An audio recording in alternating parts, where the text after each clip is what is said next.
সেই বুখারীতে এসেছে আল্লাহ তাআলা কিয়ামতের দিন সাইয়েদনা নূহ আলাইহিস সালামকে বলবেন, নূহ তুমি কি দাওয়াত পৌঁছিয়েছো তোমার উম্মতের কাছে? নূহ আলাইহিস সালাম বলবেন, হ্যাঁ আমি পৌঁছিয়েছি। এবার নূহের উম্মতকে আল্লাহ জিজ্ঞেস করবেন, এ নূহের উম্মতেরা তোমাদের নবী নূহ কি দাওয়াত পৌঁছিয়েছে? নূহের উম্মত বলবে, না আল্লাহ, আমাদের কাছে কোনো সতর্ককারী আসে নাই, কোনো নবী টবি আসে নাই, কোনো দাওয়াতও আমরা পাই নাই, আপনারাও চিনি নাই, জান্নাতও চিনি নাই, জাহান্নামও চিনি নাই। নূহ আলাইহিস সালাম বিপদে পড়ে যাবেন। তখন আল্লাহ বলবেন, নূহ তুমি বললা পৌঁছিয়েছো, তোমার উম্মত বলে কিছু পায় নাই। নূহ তোমার কি কোনো সাক্ষী আছে? তোমার কথা আর তোমার উম্মতের কথা তো মিলে না।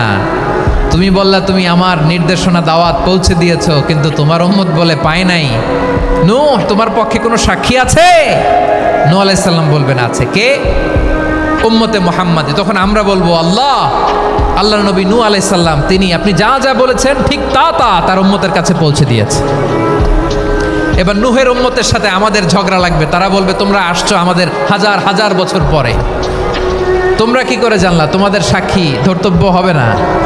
আমরা তখন বলবো, আমাদের কোরআনে তোমাদের নবীর নামে আল্লাহ তাআলা একটা সূরা নাজিল করেছেন, সূরাতে নূহ। আওয়াজ করে পড়েন আল্লাহু আকবার।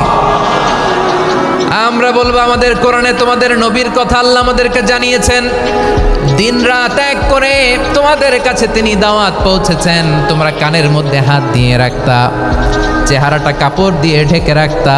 আল্লাহর নবী নূহকে পিটিয়ে ছালা দিয়ে পেঁচিয়ে তোমরা পাহাড়ে তুলে